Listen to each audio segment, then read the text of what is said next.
Hello everybody, I am Cassidy, I am the Hippie Catholic. Welcome to my channel. If you're new here, please subscribe to be part of the conversation. You're probably thinking, wow Cass, this video is late to the party, like disastrously late.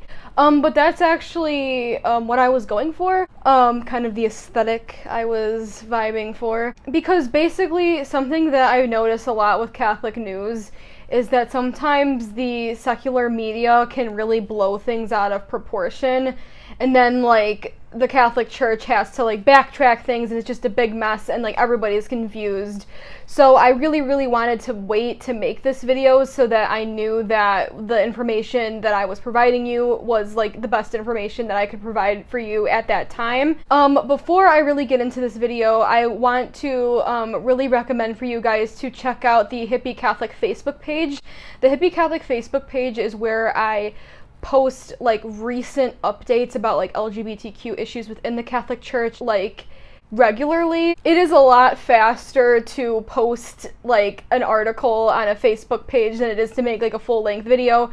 So if you want to really be like up to date on like what's going on with LGBTQ issues within the Catholic Church, you can get really fast updates on my Facebook page, the HippieCatholic Facebook page. I also have a TikTok. I've been making more TikToks. So yeah, I just wanted to let you guys know that all of my links will be in the description box below in my link tree if you want to see all of my social nonsense. Another reason why I spent a lot of time on making this video is because I know how much this video is going to mean to a lot of you. When the Vatican released the CDF document, I was just as bewildered as many of you, especially considering how Pope Francis officially supported same-sex civil unions legally for the first time as Pope, which is wild to say the least. I was experiencing backlash just like the rest of you, and it honest to God broke my heart, like seeing all of your guys' messages and comments asking me to comment on it, and I was kind of quiet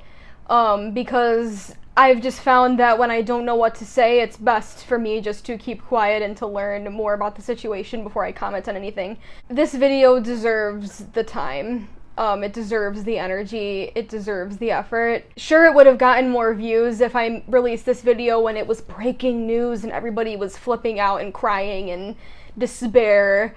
But you know what? I wanted to take my time. So the 2020s have been roaring for sure. Pope Francis is still the most LGBTQ friendly pope ever. I do acknowledge that the bar was very low, but still we have to acknowledge what deserves to be acknowledged. And I say that the original statement of like Pope Francis supporting same-sex civil unions is, you know, that is progress because it's the most LGBTQ friendly tone the Vatican has ever had. So, you know, Pope Francis's support for legalizing same-sex civil unions might not seem that revolutionary or progressive to people that live in the US or in other countries where gay marriage is legal, but there's a lot of countries such as Poland, you know, places in South America, places in Africa where, you know, being gay is like even criminalized. So the Pope's like increasingly friendly tone towards the LGBTQ community is massive progress, and we shouldn't discount that. Even if it's not going as far as some of you might want it to go, it doesn't mean that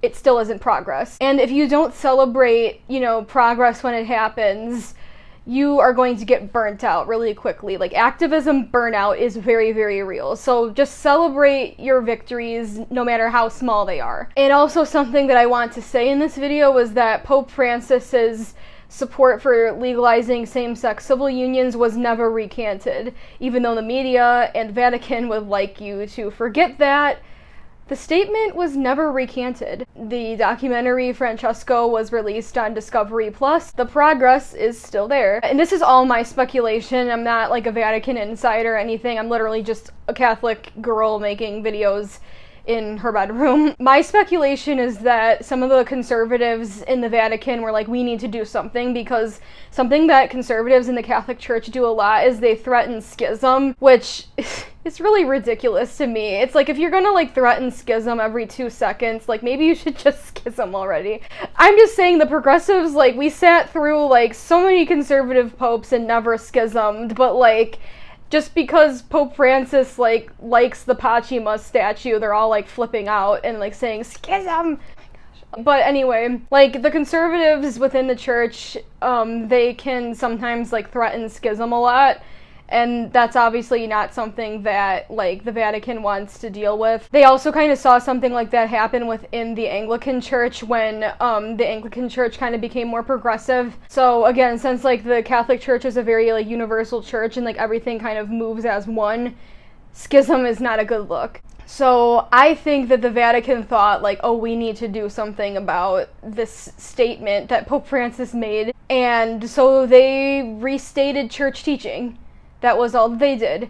And I will leave some links in the description box below that kind of unpack what that current teaching is.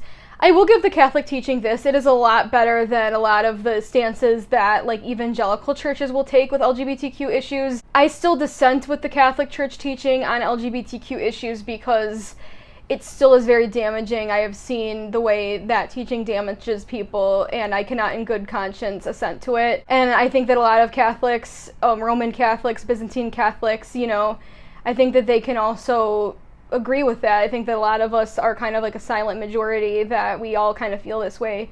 I want to make a whole other video about, like, dissenting in good conscience because it's a really, really interesting issue, and it's really interesting part of Catholic teaching. A lot of people also think that the Pope can just, like, snap his fingers and, like, declare laws to be changed within the church, like, and it's a lot more complicated than that. Like, the Pope can't just declare whatever he wants, or, like, he can, but it doesn't mean that it's valid. The church has to restate, like, the teaching because the teaching on homosexuality hasn't changed.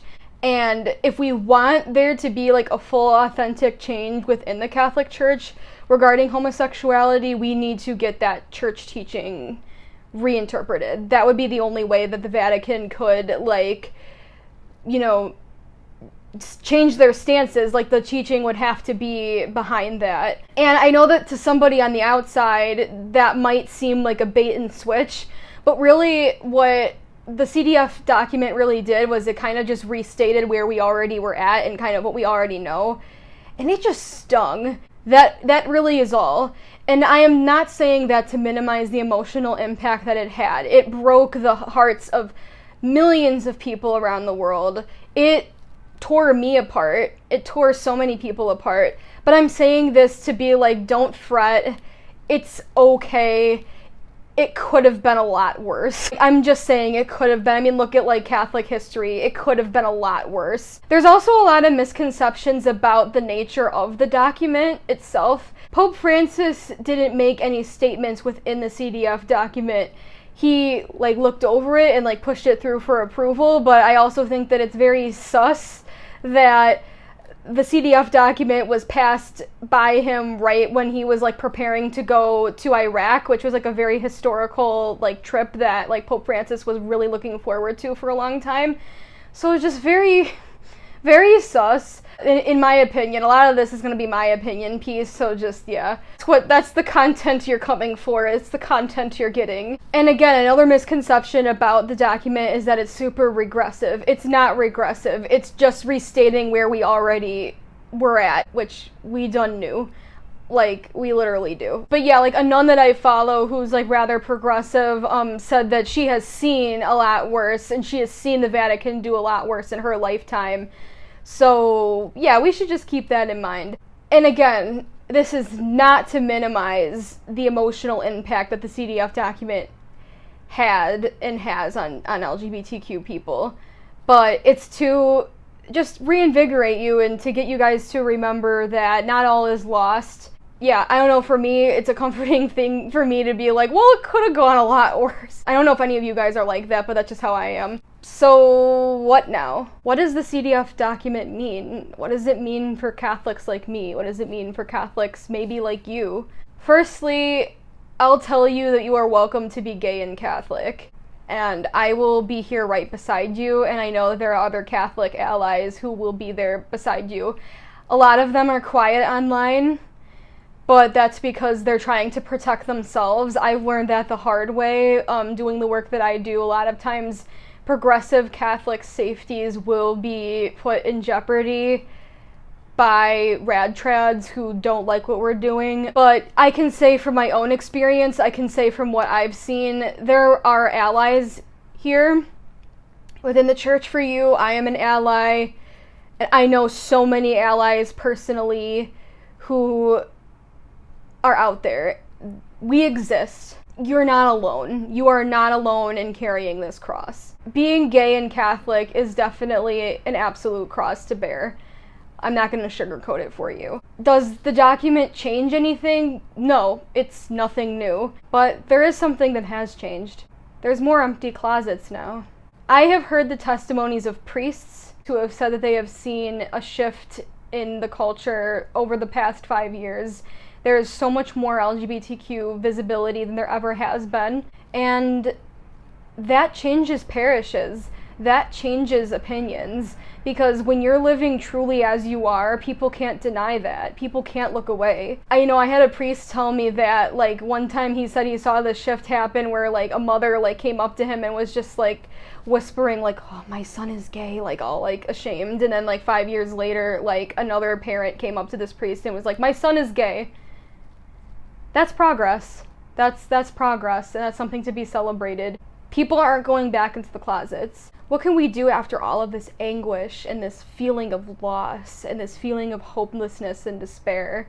We have to remember that gay marriage was only legalized in the US in 2015. The year that I'm filming this, it's 2021, so that means gay marriage has only been legalized in all 50 states for 6 years. That is less than a decade. And the church thinks in centuries, not in years. Just have that understanding about how the church moves. We also have to remember that the shift in public opinion in regards to gay marriage was one of the fastest opinion shifts that we have ever seen in the last century in regards to, like, social issues and voting. Gay marriage legalization approval shifted quicker than interracial marriage did, which is nuts. And the fact that we even get to see a pope in our lifetime publicly support legalizing same-sex civil unions for legal protection of LGBTQ people is massive progress. It is church history. I'm not saying this to say that we should stop and rest on our laurels. There's definitely work to do, but I'm saying that we should celebrate what we can celebrate. Because like I said, activism burnout is very, very real. It is a real thing that activists have to deal with. And we can still say that while acknowledging that there's definitely still work to do. 40% of homeless youth in the US are LGBTQ. This is a life issue, period. And the church needs to listen. The amount of Catholics like myself, that were devastated after the document was heartbreaking. And so many vowed to walk away and never come back. And I understand that impulse. This is not the result of a fallen culture. Culture isn't a catch-all word for everything that you don't like. This is the result of broken relationships, broken trust. An institution millions of people trusted to help connect them to God, an institution they believed was instituted by God, served their children to pedophile priests on platters. This is not because of the culture. This is because of the church. The Catholic Church is our home. Homes are supposed to be safe, but when they aren't, people have the right to leave. People have the right to leave a house that's harboring their abuser. And there is complex loss that occurs in that. Someone needs to stand up to the abuser, but we can't ask and we can't expect the abused to always be doing it. It should be the bystanders, the enablers, the people who stand and watch who need to stand up. This is a message for LGBTQ Catholics and the people who love them. Or for LGBTQ people who want to join the church but are afraid to join because of things like the CDF document and because of the homophobia within many facets of our church. It is your choice to decide to stay, to go, or to join. If you are baptized and have received communion, you are Catholic. That is something that God does. That is something that is irrevocable and cannot be taken away by anyone, especially not some trad troll on the internet. Like, seriously, you guys who, like, bully people online, like, hiding behind, like, images of saints and stuff, you guys need to get, like, another hobby. Because, like, we all know you're like 15. Like, go take care of your acne. It's a much more worthwhile pursuit than bullying people on the internet. And if you're not 15 and doing that nonsense, go wash your face too. But seriously, if you're Catholic, period. And just like how I do not believe that people should be forced to stay places where they do not want to stay, I also believe that people should not have to feel like that they have to leave places where they don't want to leave. And that's the strategy that these oppositional people use. If they make LGBTQ people leave the church, if they make the people that support them leave the church, then they don't have to look at them. Then they don't have to confront their own consciences. They don't have to see them with their families. They don't have to make them human. Our opponents are a lot of things, but they are not stupid. They're very well aware that one of the key factors in the massive public shift in opinion on gay marriage was because of LGBTQ visibility. LGBTQ people weren't relegated to propaganda anymore.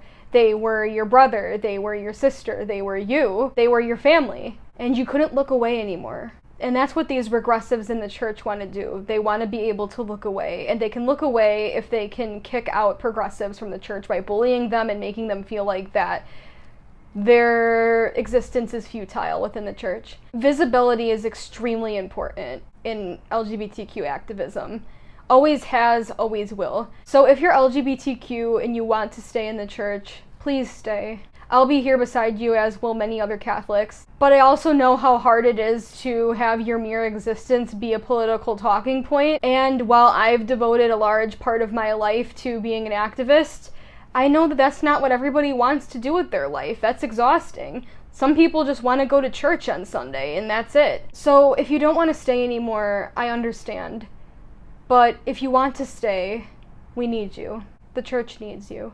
There's so much in the world right now that's uncertain, but one of the things that I'm sure of is that LGBTQ Catholics are not going back into the closet. I'm going to play some clips that show solidarity and my support for LGBTQ Catholics and just all LGBTQ people in general. The first clip is Father James Martin's response to the CDF document, that was filmed right after the CDF document was released. The second is a little expose about gay priests that are starting to come out of the closet. And please, if you are a gay priest and you are watching this video, please, please, please come out.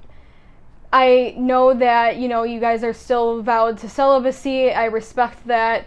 But just you coming out and saying that you're gay will just radically change the life of young gay people in your parish. So please, I know how terrifying it is to come out in an institution that has been against LGBTQ people for so long, but please, if you are a priest, you have power in your parish, and please, I'm begging you to use it. And the third is a short film created by the SJF/MHR Youth Ministry. It was created by the alumni, and it's an open letter that was written by LGBTQ Catholics to the church. So I am going to play all of those right now. Hey everyone, it's Father Jim Martin. Today I received dozens of messages, maybe up to 100, from LGBTQ people, as well as their friends, families, and allies, who told me that they were disappointed, discouraged, and really disheartened by the Congregation for the Doctrine of the Faith's recent pronouncement barring the blessings of same-sex civil unions. For many people who contacted me, the document was really discouraging, though it was perhaps not surprising given the CDF's long-standing stance against that topic. Many people, encouraged by several German bishops and other priests in the West who have ventured to offer such blessings, we're hoping that these blessings might represent a small way that the Church might recognize what the CDF document called the positive elements of these couples, even if they couldn't be married within the Church in a sacramental marriage. Especially painful for a lot of people who called me today and DM'd me and messaged me was the statement that God does not and cannot bless sin. That's from the document. So I want to say a few things. First of all, I want to say to my LGBTQ Catholic friends that I am with you in prayer as your friend and as your advocate. Second, know that the journey of the Church with LGBTQ people is a long one, and Christ is with us, LGBTQ people, families, friends, allies, and he will never leave us. He promised us that. But it is a journey. A few years ago, a young gay man told me at a talk I was giving that Howard Gray, great Jesuit spiritual master and spiritual director, once said to him, "God loves you and your church is learning to love you." So we are a pilgrim church, right? Learning, changing, growing, even in the middle of what may seem to many people, especially people who contacted me today, like disappointments and even heartbreak. Third, remember, as Psalm 34 says, the Lord is close to the brokenhearted. So don't hesitate to pour yourself out to God in prayer and ask for God's presence and God's comfort at this point. Most of all, I want to say to you, never despair. That voice is not coming from God. Despair never is coming from God. Hopelessness is not coming from God. The voice of hope is coming from God.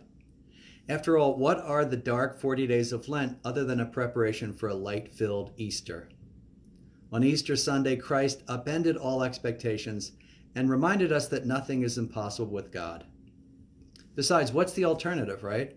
To lock ourselves behind closed doors like the disciples on Good Friday and Holy Saturday? To live in fear of the future that God has in store for us? To shrink in terror from the hard work that all disciples are called to do in the church? To doubt that Jesus is on the side of those who feel in any way marginalized? To leave the community into which Christ himself called all of us at our baptisms? As Christians, we live in hope, and we trust that Easter is always before us, no matter how cold the winter or how difficult the Lent. Blessed be the name of the Lord. The setting, with its soaring cathedral ceiling and sacraments, are typical of any Catholic service, but the similarities stopped with this sermon. Because if there's anything that an LGBTQ person will know, it is that we're going to face opposition. Yes, Father Greg Greighton said we members of the LGBTQ community. You're one of very few openly gay priests. Yeah. How many? I've always heard the number thrown out, like 10 of us 10. that are really out there. Yeah. All glory. There are roughly 38,000 priests in America. What are you risking by being out? Sometimes it feels like I have to walk on a tightrope. I've been carrying a heavy burden. Father Greg came out to his congregation in this Milwaukee suburb about 3 years ago at age 51. I am a gay priest and a celibate priest. This moment came after a lifetime of struggle, serving a church that teaches that acting on homosexual feelings is a sin. I just want to break the silence. We're here. And for me, Seth, that was part of the hypocrisy that I was watching happen. Did you feel like a hypocrite when you were up here at the pulpit and not out? I personally did. It's like wearing a mask. Every day I have to go up there and pretend I'm something that I'm not. Bless you. He pledged, as all priests do, to live a celibate life. For him, this was not about sexual activity, but identity. He found folks in his congregation were overwhelmingly supportive. Does it matter to you that the priest here is gay? No, that's a positive thing. Carol and Fred Weber's son had come out to them years earlier. We went in the closet for a while until we were able to accept it. Of course we loved our son. Later, they say, having an openly gay priest helped. But the church itself has not been so pleased. The unwritten comment is, don't talk about it. We know you're there, but be silent. I'm not courageous enough yet. Father Frederick, as we'll call him, feared losing his salary, health care, church housing, pension, and the authority to minister. What does it say that you need to do this interview in shadow? It says that it's not cool to be gay if you're a priest. And if you are gay and a priest both at the same time, you gotta hide one or the other. What's the effect of this culture of silence on the church? It is a slow-moving cancer. While Pope Francis famously responded, "Who am I to judge?" when asked about gay priests during a papal press conference, he has also said that anyone with deep-seated homosexual tendencies shouldn't be a priest. Their place is not in ministry or in consecrated life, he said. I think if you had suddenly all the gay priests in the United States come out, I think the church would be forced to look at the question of homosexuality in a very different light. Father James Martin, a Jesuit priest and author, is the most high-profile advocate for LGBTQ Catholics, and in 2019, Pope Francis requested a meeting with him. The Vatican put our audience on the Pope's official schedule. They sent out a picture. I met with him in the Apostolic Palace, which is where he meets with presidents and diplomats. It was a pretty strong sign of his support. The tone is new. The teachings haven't changed. The teachings haven't changed, but the tone is very important. And Martin says ultimately Catholic leaders need to shift their thinking.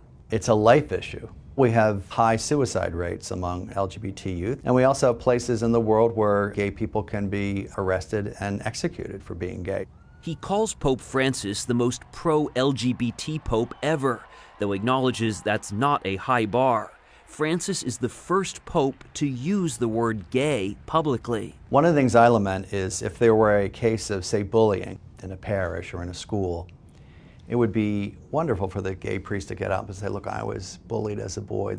So there are these life experiences that I think people are missing in the church. How many gay priests do you think there are? I'm guessing, maybe 40%. Who knows? If it was 40%, I wouldn't be surprised. If it was 80%, I wouldn't be surprised.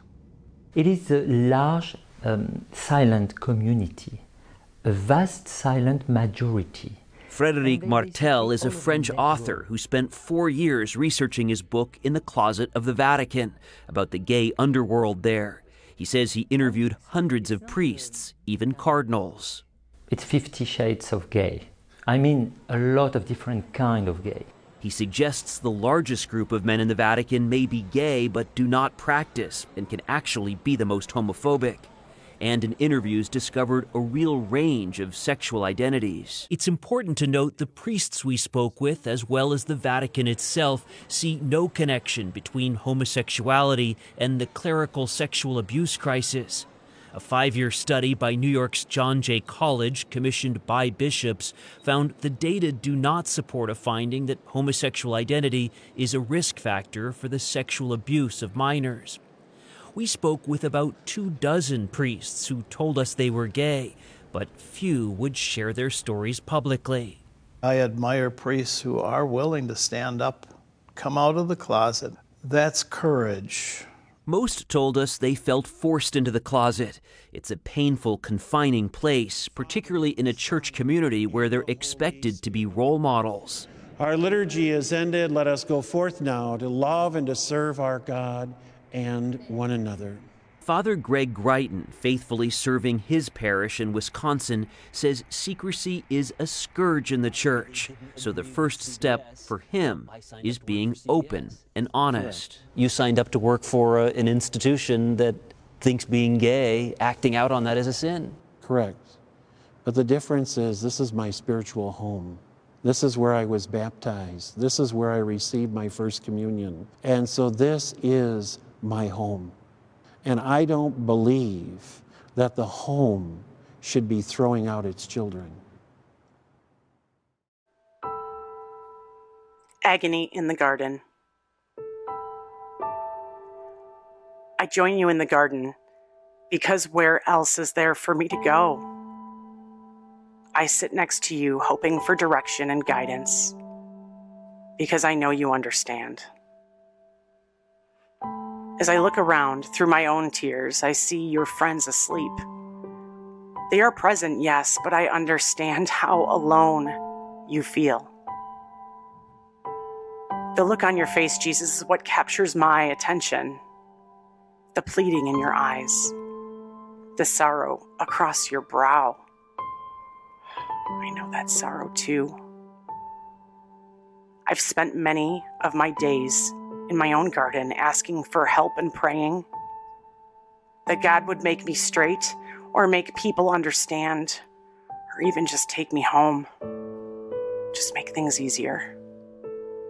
Take away my cup. I would weep when I thought of what my parents would think, what my teachers would think, what my church would think. Please, God, let me be like everyone else. I am afraid. But God, you didn't make me like everyone else. And over the years, I have learned to love myself as you created me.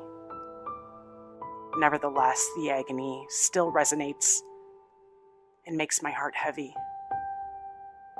It is an agony of waiting to be loved and accepted by those that see me as other.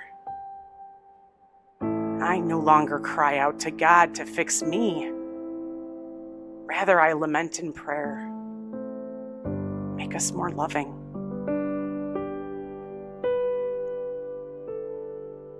Jesus is condemned.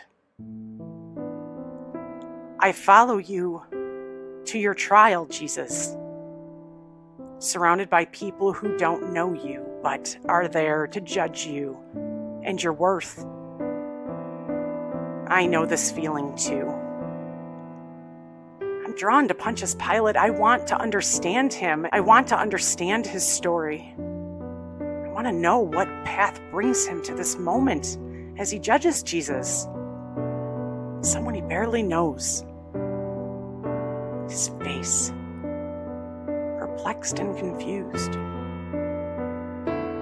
I wonder what would have happened if Pontius Pilate got up from his chair and spent some time with Jesus. What would happen if he listened to Jesus' story? Instead, he remains distant, washing his hands of the problem. I believe the look on his face narrates the battle of head and heart. Don't avert your eyes because you're afraid to look. We pray that the Holy Spirit gives us all the courage to get up from our chairs and listen to each other's stories through a lens of what we have been taught to be the greatest commandment of all: love. Jesus accepts his cross and falls the first time. Jesus, you accept your cross because you know it's serving a bigger purpose. This too is why I accept mine. I notice that even when you stumble, you find yourself on your knees in prayer. How? How do you find it in you to keep your eyes fixed on God? Jesus, I gaze at your strength in my desperation. I pray that it fills my weary soul. Often my friends ask why I stay in the Catholic Church. Many people my age have left the church, and for valid reasons. I've thought about leaving many times. Most days, it's a conscious and challenging decision to remain Catholic. But I always come back to the same question. How could I leave my home? The place I feel closest to God and most fulfilled. Where else would I go? I am both Catholic and gay, and sometimes these two realities create crosses of their own. God, help us to recognize the strength Jesus had to stand in his truth. He accepted his cross with honest integrity and love, and proceeded to be sentenced to death. Just as we celebrate the passion, death, and resurrection, give us the strength to stand in our own truth, even when it is difficult.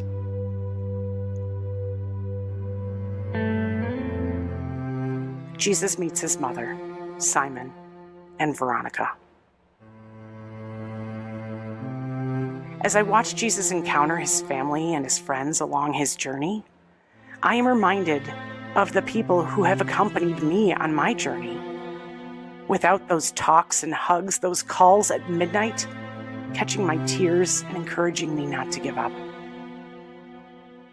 I don't know that I would still be here without them.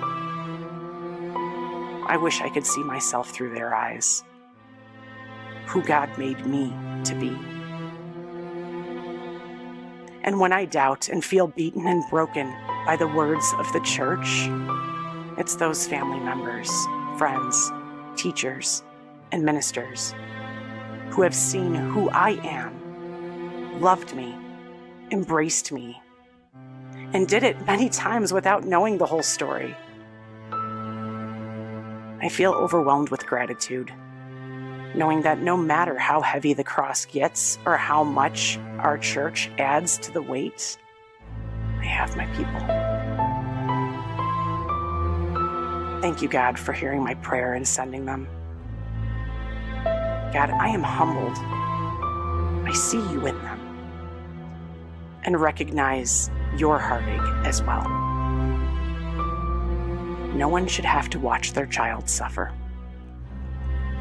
Finding supportive, affirming Catholic spaces is a challenge, but when found, a true gift. Each time I encounter a Catholic space that loves me for exactly who I am, it offers me hope. Like the first gasp of air as you break the surface of the water, it allows me to fill my lungs just enough before I sink back under.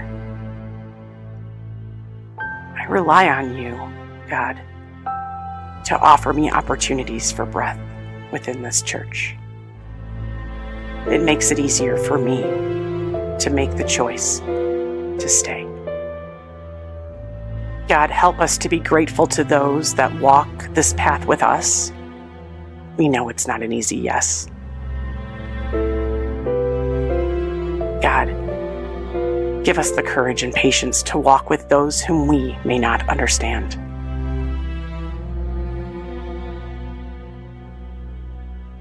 Jesus meets the women. Jesus, you pause your trek to your death to speak to a group of women who have gathered and are crying. The guards who are in charge of moving you forward see no value in these women, and thus no harm in your brief delay. Women are the lesser gender in this time and are treated as such, a feeling that I know too well. But Jesus, you pause not to receive attention or pity, but rather to teach to them, as you often did. You did not separate women from men when you gave your teachings, but rather said, "Welcome to all to hear the word of our Father through you." You left the power of the flock to find the one staggering sheep. And after a week like this, I can't help but hope that that sheep is a gay person like me. Take me back to the flock. Show them I belong. Whether rich or poor, man or woman, slave or free, Jewish or Greek, you offered the word.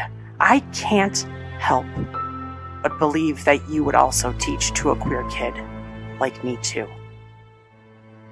Jesus, give me the strength in myself to know that you would find your way to me. Help me believe that my worth is not dependent on the words of others or even my church, but rather in myself and in our Father's eyes.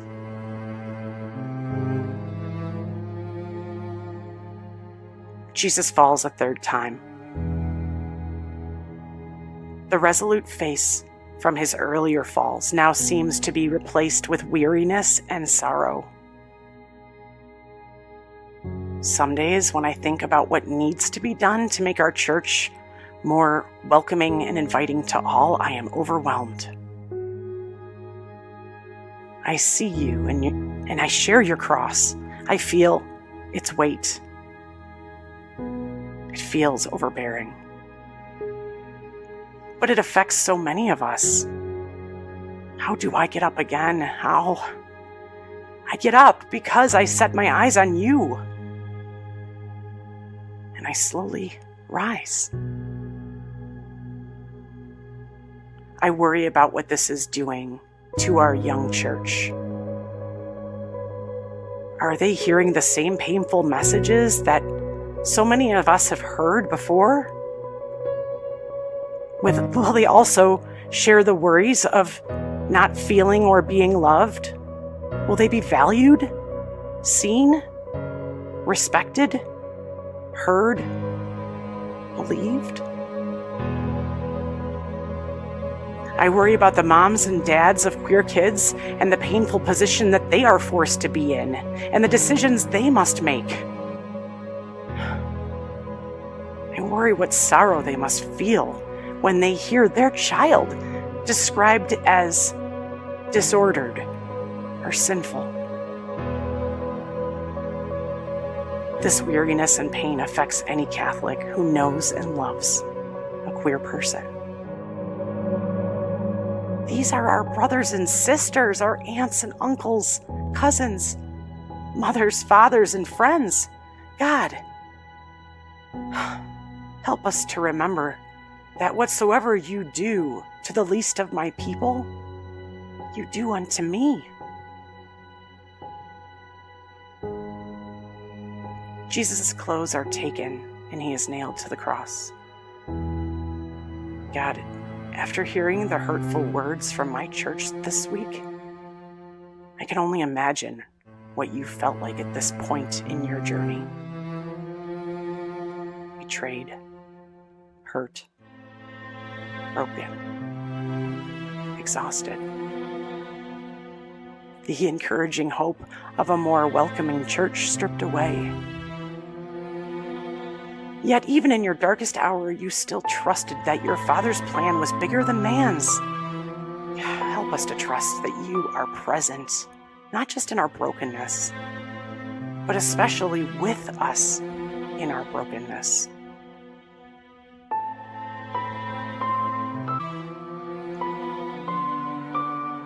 After this week, many of us are feeling broken, but our faith tells us that the story is not over yet.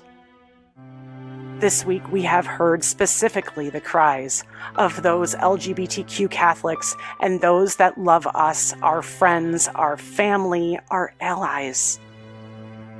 Maybe it's the pandemic. Maybe it's the isolation that we've had to deal with, or the fact that we haven't hugged anyone in over a year.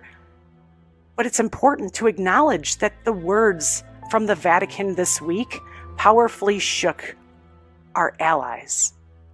And in the spirit of Veronica and Simon are walking with us and helping us carry our cross.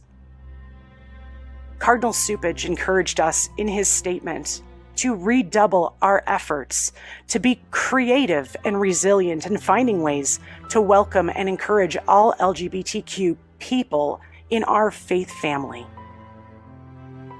I think as a church community, not only are our leaders calling us to action, but more importantly, God is inviting us to lean in and grow.